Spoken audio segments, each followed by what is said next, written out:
स्वागत है आपका नेक्स्ट न्यूज़ में। इस रिपोर्ट में हम आपको एक बड़ी खुशखबरी देने जा रहे हैं। बता दें कि लता मंगेशकर तो अब नहीं है हमारे बीच में, लेकिन अब उनकी यादों को हमेशा बनाए रखने के लिए और उनके परिवार के लिए बड़ी खुशखबरी अब सामने आ चुकी है। जी हाँ, बता दें कि सबसे पहली बार शास्त्री पार्क में ही उनका स्मारक बनेगा, जहाँ पर दादा साहेब का फालके स्मारक बना हुआ है, वहीं पर लता मंगेशकर का भी बनेगा।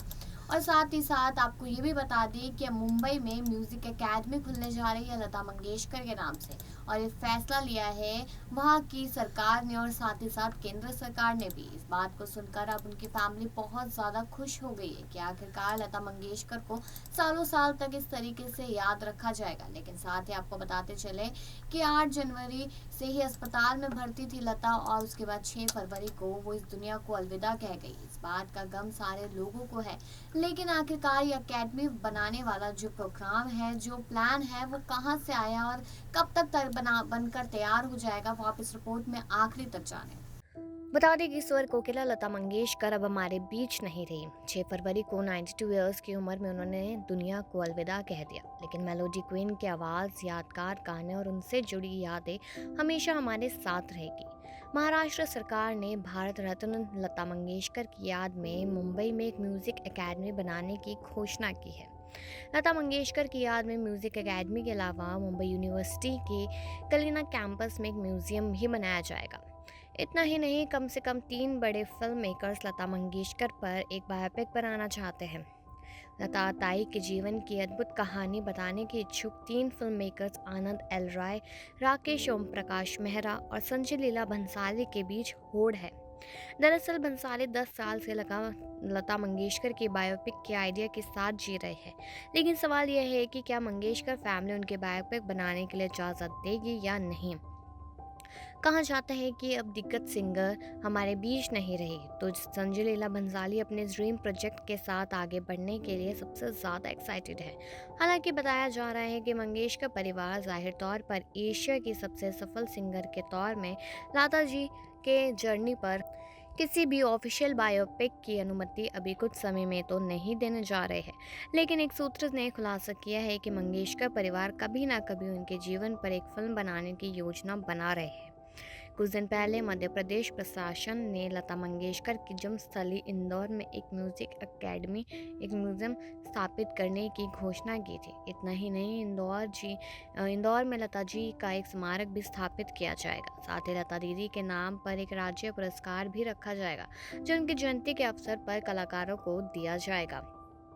बता दें कि लता मंगेशकर ने 6 फरवरी को मुंबई के ब्रिज कैनी अस्पताल में आखिरी सांस ली थी। इसके बाद मुंबई के शिवाजी पार्क में राज के सम्मान के साथ लता दीदी का अंतिम संस्कार किया गया था। उनके भाई हृदयनाथ मंगेशकर और भतीजे आदित्यनाथ ने उन्हें मुखाग्नि दी थी। लता जी को 8 जनवरी को कोरोना और निमोनिया के चलते अस्पताल में भर्ती कराया गया था। लता दीदी के अंतिम संस्कार में प्रधानमंत्री नरेंद्र मोदी, महाराष्ट्र मुख्यमंत्री उद्धव ठाकरे, आदित्य ठाकरे, शाहरुख खान, सचिन तेंदुलकर, आमिर खान, रणबीर कपूर, शंकर महादेवन, संजय लीला भंसाली, जावेद अख्तर, श्रद्धा कपूर समेत कई हस्तियां और फैंस शामिल हुए थे। भाजपा महाराष्ट्र के मुख्यमंत्री उद्धव ठाकरे को चिट्ठी लिख लगातार यह मांग कर रही है कि शिवाजी पार्क में जहां लता मंगेशकर का अंतिम संस्कार किया गया था, वहीं पर उनका स्मृति स्थल बनाया जाए। भाजपा के विधायक राम कदम ने ठाकरे सरकार पर लता दीदी की उपेक्षा का आरोप लगाया है। लता मंगेशकर के करोड़ों फैंस और संगीत प्रेमी भी महाराष्ट्र सरकार से इसकी मांग कर रहे हैं। बता दें कि शिवाजी पार्क में शिवसेना संस्थापक बाल ठाकरे का स्मृति स्थल बना हुआ है। बाल ठाकरे के बाद लता मंगेशकर दूसरी हस्ती है जिनका शिवाजी पार्क में अंतिम संस्कार किया गया। उनका अंतिम संस्कार उस जगह से थोड़ी ही दूरी पर हुआ जब बाल ठाकरे का हुआ था।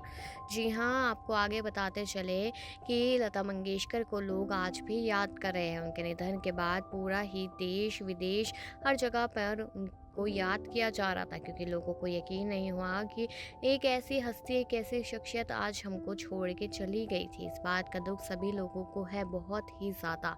बता दें कि बता दें कि 6 फरवरी 2022 को महान इंसान शख्सियत गायिका लता मंगेशकर ने इस दुनिया को अलविदा कह दिया। ऐसा कोई भी भारतीय नहीं जिसकी आंखें उनके जाने से नम ना हुई हो। लोगों ने अपने अपने तरीके से उन्हें अंतिम विदाई दी। वही भारत के मशहूर सैंड आर्टिस्ट सुदर्शन पटनायक ने अपनी इस अद्भुत कलाकारी से भारत रत्न लता मंगेशकर को श्रद्धांजलि अर्पित की, जिसका वीडियो सोशल मीडिया पर तेजी से वायरल हो रहा है। सुदर्शन पटनायक के श्रद्धांजलि देने के इस तरीके को सभी पसंद कर रहे हैं, उन्हें ढेरों कमेंट्स आ रहे हैं। साथ ही साथ आपको ये बता दें कि लोगों को ये चीज़ बहुत ही ज़्यादा पसंद आई और लता मंगेशकर जी को भी लगातार याद किया जा रहा है। उनके फैंस उनके गानों को सुनकर उन्हें याद कर रहे हैं।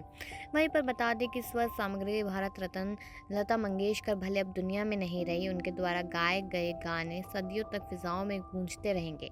उनका बिहार से और बिहार के लोगों से बेहद गहरा नाता है। वे केवल हिंदी और मराठी गानों की वजह से ही नहीं जानी गई, बल्कि उनके गाए सुपरहिट भोजपुरी गानों की फहरिस्त भी लंबी है। ज़रा सोचिए, अगर वो भोजपुरी फिल्मों में अपनी आवाज़ नहीं देती तो क्या होता। लता मंगेशकर की दूसरी भोजपुरी फिल्म लागी नहीं छूटे राम का सुपरहिट गाना लाली लाली होठवा से बरसे ललिया होगी रस चुलाए सोशल मीडिया पर ट्रेंड हो रहा है। अचानक इस गाने को लोग इस गाने को बार बार सर्च कर रहे हैं और ये गाना सर्चिंग लिस्ट के टॉप पर है। इस गाने को सुर संग्राम के मंच से सिंगर मंगला सलोनी ने गाया तो तालियों की कड़काहट से गूंज उठा। इस गाने पर एक महिला का डांस भी वायरल हो रहा है। किसी ज़माने में महिला इस गाने पर शादी ब्याह या किसी फंक्शन पर डांस कर मनोरंजन किया करते थे। दरअसल भोजपुरी गानों की मिठास लता जी की सुरीली आवाज़ के साथ दोगुने मीठे हो जाती है।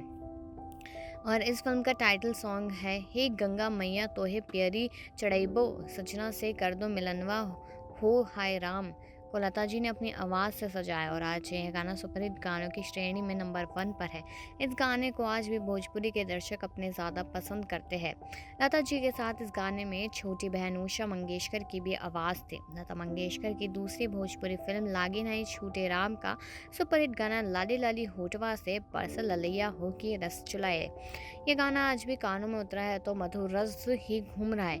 ये सारी चीज़ें सारे किस्से हम आपको इसलिए बता रहे हैं क्योंकि लता मंगेशकर पे जल्द ही बायोपिक बनने वाली है। तो ऐसे बहुत सारे अनसुने किस्से होंगे जो ना शायद आपको मालूम है और ना ही हमें, लेकिन वो इस बायोपिक में ज़रूर दिखाए जाएंगे क्योंकि उनका बचपन से ही स्ट्रगल, पिता का ना होना और उसके बाद से बहनों और भाइयों को संभालना और फिर धीरे धीरे करके अपने करियर में आगे बढ़ना और आज जब वो जिंदा थी उससे पहले एक ऊंचा मुकाम हासिल कर लेना, एक ऐसा अवार्ड नहीं जो उनके पास ना हो।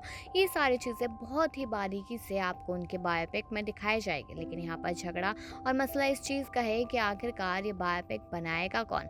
लेकिन बता दें कि संजय लीला बंसाली 10 साल से इस प्रोजेक्ट पर काम करते हुए नजर आ रहे हैं और साथ ही साथ वही ये तो आपने सुना ही कि जो लता मंगेशकर हैं वो एक स्वर गायिका थी। उनके देश में ही नहीं विश्व भर में काफ़ी ज़्यादा फैंस थे और अब अगर कोई गाना सीखने के लिए, संगीत सीखने के लिए उनके एकेडमी में जाता है तो वो अपने आप को काफ़ी ज़्यादा सौभाग्यशाली महसूस करेगा। तो आप लोग कितना एक्साइटेड है इस चीज़ को लेकर, ये कमेंट सेक्शन में ज़रूर बताएं और बाकी खबरों के लिए देखते रहिए नेक्स्ट 9 न्यूज़।